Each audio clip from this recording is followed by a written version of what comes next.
Bom dia! Estou aqui para o nosso devocional. Hoje, então, eu quero ler com você Gênesis capítulo 37. Eu vou resumir um pouco aqui porque a história ela é longa. Então, eu quero ler com você a partir do versículo 3. Diz assim: Israel amava mais a José do que a todos os outros, a todos os seus outros filhos, porque ele era o filho da sua velhice, e mandou fazer-lhe uma túnica adornada. Seus irmãos perceberam que seu pai o amava mais do que a todos os outros filhos e odiaram-no, tornaram-se tão invejosos que não conseguiram mais de falar de maneira amigável.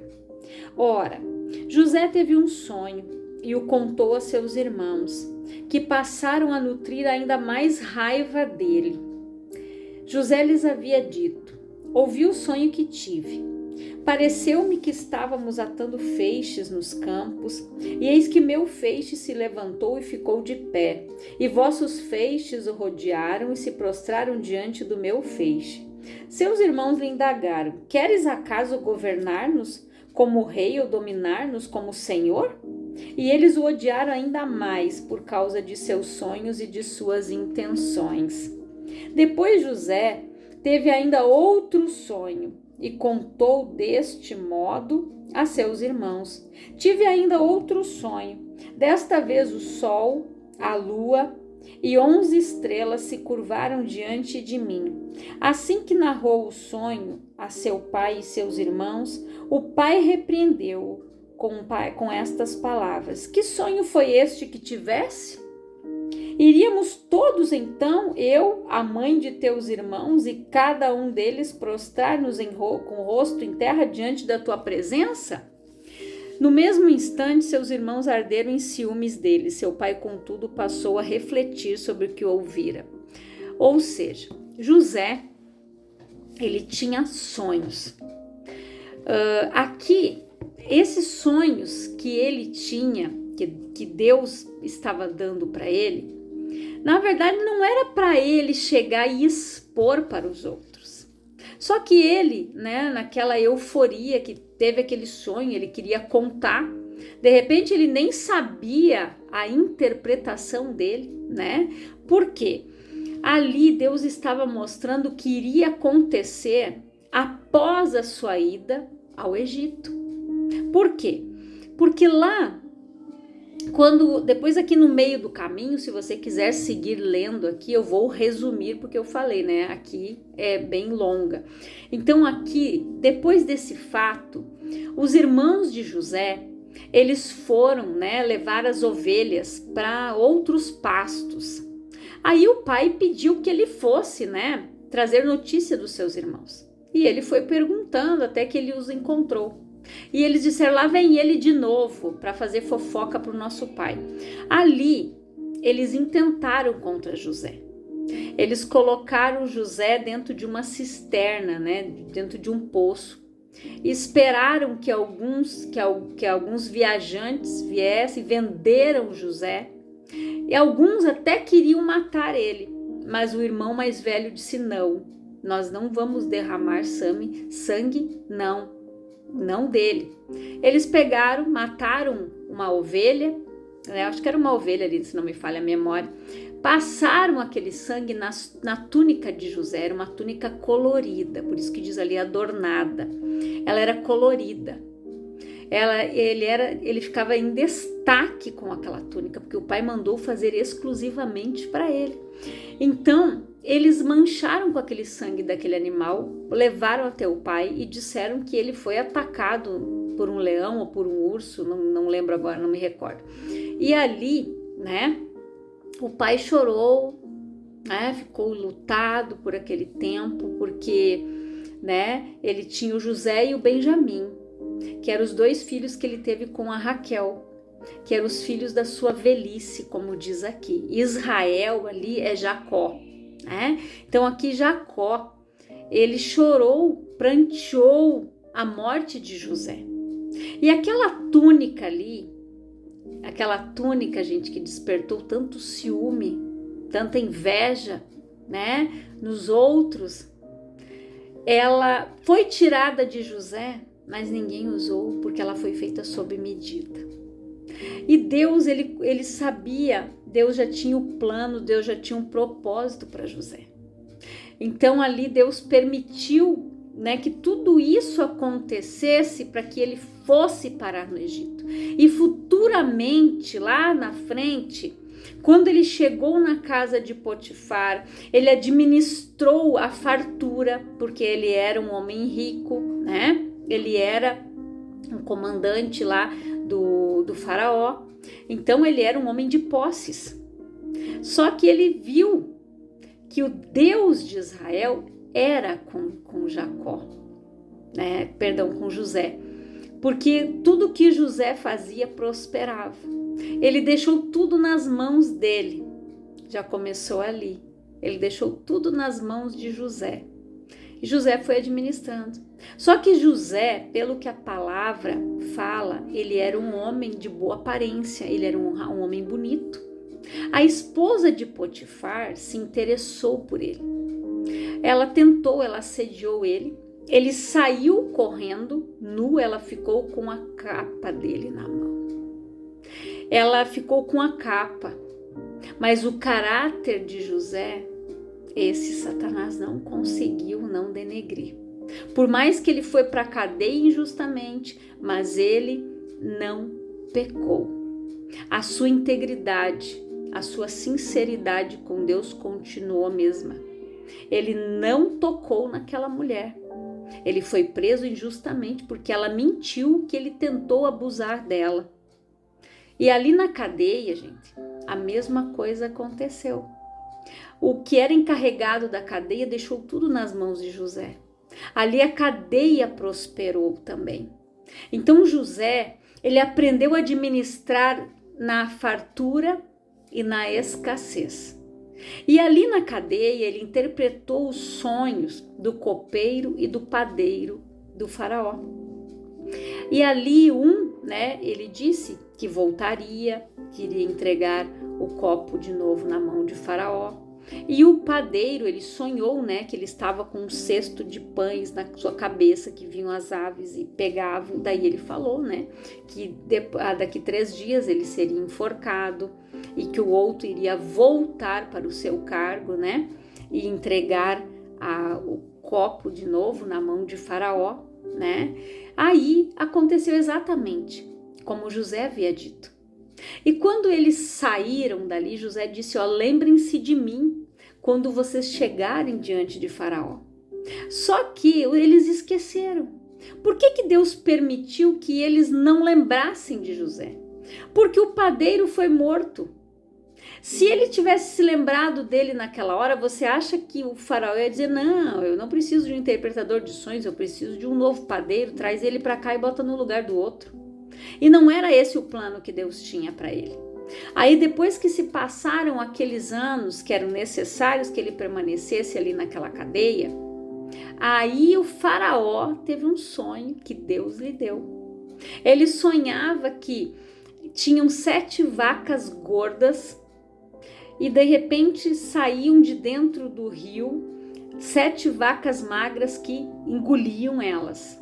Depois ele sonhou com espigas de milho, né, bonitas, e vinham outras magras, feias e engoliam elas. E ele ficou, né, muito impressionado com aquele sonho. E ele queria que alguém conseguisse decifrar ele. E nenhum dos sábios do reino, ninguém conseguiu acertar. Até que daí naquele momento Deus fez com que o copeiro se lembrasse, Senhor, enquanto nós estávamos na cadeia, um jovem lá interpretou o nosso sonho e assim como ele falou aconteceu. Aí Faraó mandou chamar ele. Eu estou resumindo, mas você pode ler aqui, daqui fala a história de José, né, filho de Jacó, a partir do capítulo 37 aqui de Gênesis, você lê em diante, ele fala toda a história de José. Daí o que aconteceu? José, ele se banhou, trocou as suas vestes e foi até o faraó. Quando ele chegou lá, Faraó contou o sonho, ele interpretou e ele disse: Senhor, era bom que levantasse uma pessoa que fizesse assim, assado, deu instruções dirigidas por Deus para Faraó, para que ele construísse celeiros, para que ele juntasse nesses 7 anos. Daí ele contou a interpretação do sonho, que as 7 vacas gordas eram 7 anos de fartura que o Egito teria. As magras seriam 7 anos de escassez, de seca, de fome. Então era necessário que eles juntassem todos os anos uma parte da colheita durante 7 anos, para que quando viesse essa seca, eles tivessem um mantimento. E o Egito se tornou uma grande potência, por quê? Porque só o Egito tinha comida para poder abastecer toda aquela nação. E por que que Deus fez com que José fosse na frente? Quando a seca chegou, quando ele encontrou seus irmãos lá no Egito indo comprar comida, ele entendeu que era um plano de Deus mandar ele na frente para que a sua descendência sobrevivesse, porque todos iriam morrer. Então ali, a partir daqueles anos, quando ele foi levantado governador do Egito, seus irmãos foram até lá comprar alimento, né? E depois a história, a maioria já sabe, né? Depois ele mostrou para os seus irmãos que era ele, mandou chamar o pai, chamou todos para que fossem morar no Egito, né? E ali que começa, né? Lembra que eu já falei aqui num devocional, quando Abraão pecou lá atrás, quando ele mentiu que ele era irmão de Sara, sendo que ele era marido. Aí o povo ficou 400 anos depois escravos no Egito, e foi através dessa ida até lá. Porque depois que José morreu, outro faraó que veio depois não conhecia José. Então aí o povo começou a ser escravizado. Enquanto José estava ali, a sua família, eles viviam bem. E da descendência de Israel, de Jacó aqui, surgiram as 12 tribos de Israel, né? Que eram dos seus 12 filhos, sendo que um saiu fora e entrou um dos filhos de José. Por quê? Porque um dos filhos de Jacó havia se deitado com uma das suas concubinas, ou seja, ele pecou, ele traiu o pai. Então ele foi destituído, né? E aí entrou o filho do José depois no lugar de um dos seus irmãos. Então, para você ver que Satanás, ele vai tentar roubar os sonhos, mas José não deixou de sonhar. José, ele não deixou de viver o propósito que Deus tinha para a vida dele. José, ele foi provado aqui. Ele foi provado na fartura, ele foi provado na escassez. Quando seus irmãos tiraram a sua túnica, ele não deixou de sonhar.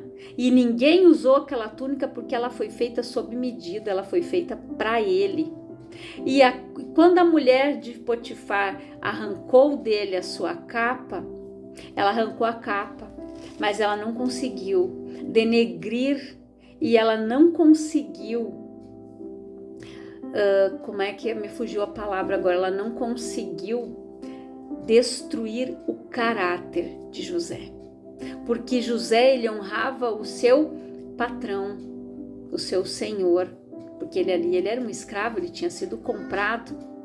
Então ele não deixou de honrar, por mais que ele foi preso injustamente, mas ele nunca murmurou contra Deus, ele não adulterou, ele não pecou. Então Deus, ele testou, provou o coração de José, como ele era na fartura e como ele era na escassez. E da mesma forma, José sempre procedeu.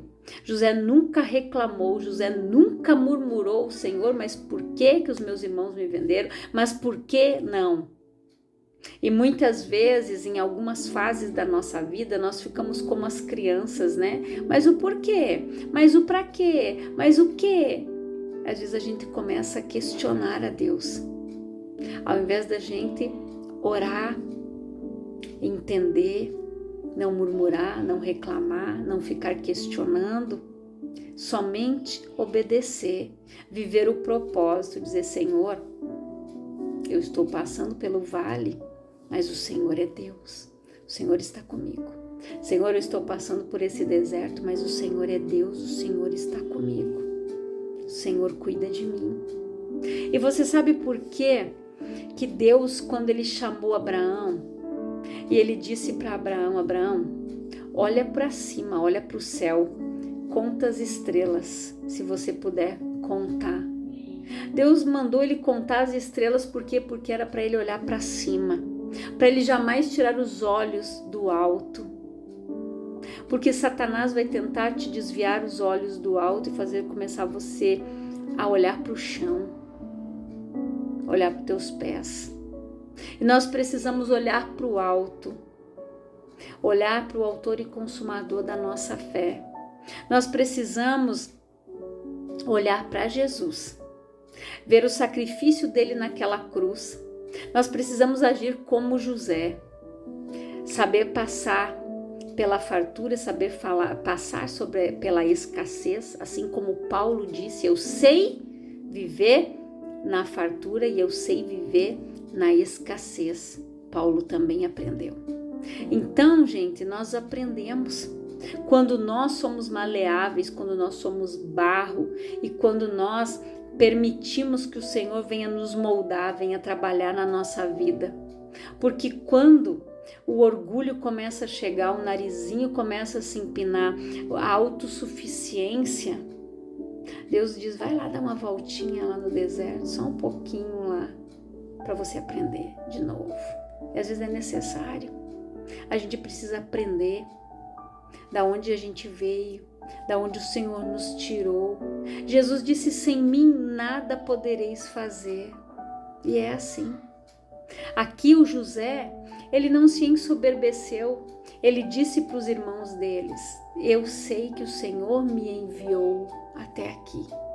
Aí ali ele teve o entendimento do seu sonho. E quando o pai o questionou, quando ele fala que o sol, a lua e as estrelas se prostraram diante deles, o sol representava o pai, a lua ali representa a mãe, seria, né, a mulher de Jacó, porque a Raquel já tinha falecido, então seria a mãe dos seus irmãos, como ele disse. E o sol, gente, ele não muda, o sol ele não tem fases, a lua tem. Então, o sol, por isso que Jacó começou a refletir: como assim? Que sonho foi esse? Que o Senhor disse que eu, a minha companheira e os irmãos dele iriam se prostrar ali diante dele. Jacó, ele sabia que aquele sonho vinha de Deus. Ele só mandou que o filho parasse porque ele sabia que aquilo estava despertando nos seus irmãos cada dia mais ciúme, mais inveja. Eles queriam estar no lugar de José, ter o amor do pai. E isso aqui também nós aprendemos, gente, a não ter preferências, nós que somos pais. Não podemos ter filhos preferidos, porque olha o trauma que causou aqui nesses outros. Se achavam rejeitados, eles sentiram rejeição porque o pai amava mais a José do que a eles. Era o filho da sua velhice, o Benjamim depois. Então não podemos ter preferências, porque Deus não tem preferidos. A palavra diz que Deus não faz acepção de pessoas, e muito menos nós. Não podemos dar preferências, porque isso gera rejeição, abandono, traumas. Isso gera feridas na alma. Então nós precisamos ter esse cuidado. Claro que tem sempre aquele, né, que tem mais afinidade, que tem mais semelhanças, mas cuidado. Tenha cuidado para isso. Eu quero deixar essa palavra para você, que você reflita nela, que você leia os capítulos seguintes aqui para você, né, ter um maior entendimento dessa história de José, de Jacó, dos seus irmãos, até onde ele chegou, né, como governador do Egito. E que o Espírito Santo venha falar ao teu coração, que você não deixe morrer os teus sonhos. O homem planeja, mas quem realiza é o Senhor. Agrada-te do Senhor e Ele irá satisfazer o desejo do teu coração. Quando nós agradamos a Deus, Ele realiza os nossos sonhos, Ele realiza o desejo do nosso coração. Mas nós precisamos fazer a sua boa, perfeita e agradável vontade. A vontade do Senhor, ela é boa, perfeita, ela é agradável. É agradável servir a Deus, saber o propósito de Deus para a nossa vida, saber que o Senhor nos criou com um propósito, não foi só para nos fazer, não. Ele nos criou, Ele nos formou, cada um de nós. A palavra diz, desde o ventre da tua mãe, eu te conheci. Enquanto nós estávamos lá no ventre da nossa mãe sendo gerados, Deus já nos conhecia. Deus já tinha um propósito, Deus já tinha sonhos, Deus já tinha feito planos para mim e para você. Então Ele é o nosso Pai. Ele é o Criador supremo e soberano de todas as coisas, porque dele, por Ele, para Ele são todas as coisas. Então, eu quero orar por você, Pai, em nome de Jesus. Eu oro por todas estas pessoas que estão ouvindo esta palavra, que elas sejam abençoadas, que elas não deixem de sonhar, que elas não permitam que o seu caráter, Pai, seja corrompido, que elas se mantenham íntegras, retas, como Jó, que era um homem íntegro, reto e se desviava do mal. Aonde, Pai, o Senhor possa estar dando direção, instrução, abençoando estas vidas, que o Espírito Santo fale mais esses corações, ministre esses corações, Pai, em nome de Jesus. Que Deus te abençoe grandiosamente, em nome de Jesus.